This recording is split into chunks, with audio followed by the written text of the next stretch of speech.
Hey guys, welcome back to the channel. I hope you all are doing well. Glad to see I'm still getting some subscribers. Even though I haven't been putting out a lot of content, I still want to talk more about Helios Towers, and I'm going to talk a little bit about it just at the end of this video. But I just want to come back in and talk a little bit about Crocs because Chris Camillo is back in the stock. He made a video on it on the Dumb Money live channel. It's dropped from 180 to 58. Some of that is just general market weakness, but some of it is also um, related to the acquisition of Hey Dude. And, the question is it reasonable for this to be trading at a 5 times PE? They did take on $2.5 billion worth of debt. But if you look at, we've got a little bit of insider buying, which is always good. The director picked up, $1 million worth of stock back around these prices in May. So, you know, the thing is, we've got supposedly only 5% brand awareness for Hey Dudes, which are kind of like slippers, um, casual loafers. But they're taking off on TikTok. You can see a lot of comments, a lot of likes, and everything like that. A lot of views. They're not really showing up in Google search trends, but their sales are about a third of the actual Crocs. Um, they had an investor conference recently. What I like about Crocs is it's showing up in the top, like 8 of the top 22 shoe brands that are sold on Amazon. Um, and I like the fact that their, the brand awareness is actually so low. So there's such a big room for growth. I mean, it'll be interesting to see if it takes off on the coast the way it has. Um, I mean, the debt's not due until like 2030 or something like that. So, you don't really have to worry about it short term.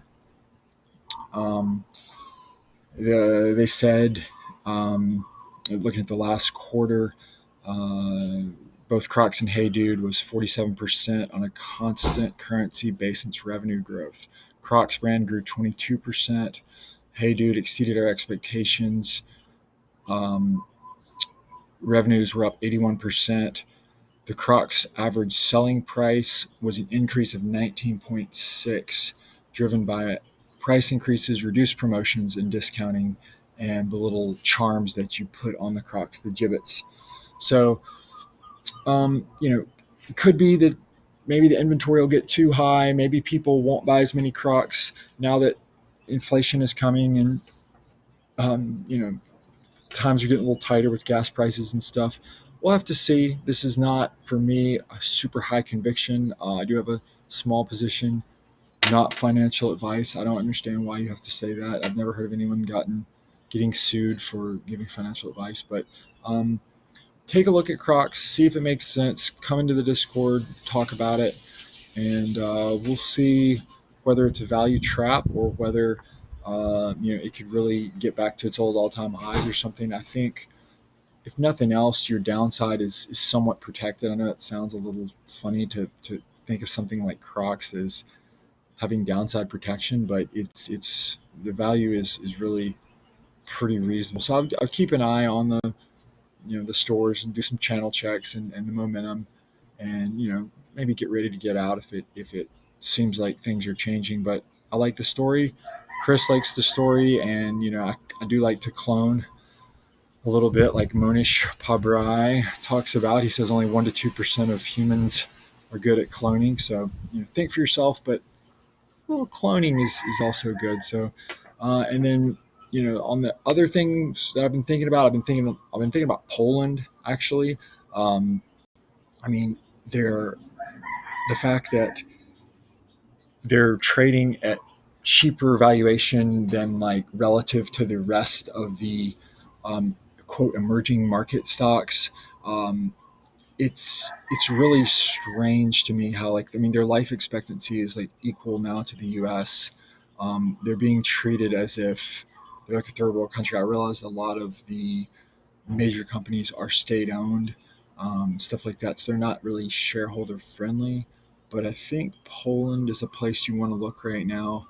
And also you want to be in Africa. And I mean, that's, just looking at this Council of Foreign Relations podcast talking about Africa's population is expected to double by 2050. That's faster than any other population growth on Earth. By 2100, 1 in 3 people on Earth will be African.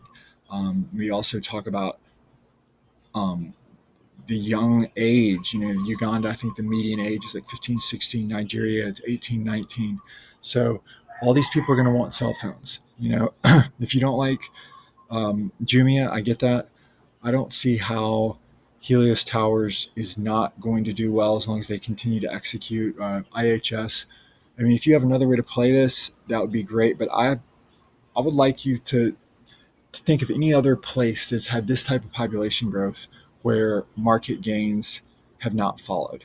Um, I personally can't think of any. I mean, obviously China's had its ups and downs, but even with all that regulation, China has been great. And I mean, pick your spots. If you've got a way to invest in a particular country, if you've got the money to invest in, say, the African Lions Fund in Tanzania, that might be a way to do it. If you can open up an exchange on the ground and go into Kenyan stocks, that might be a way to do it.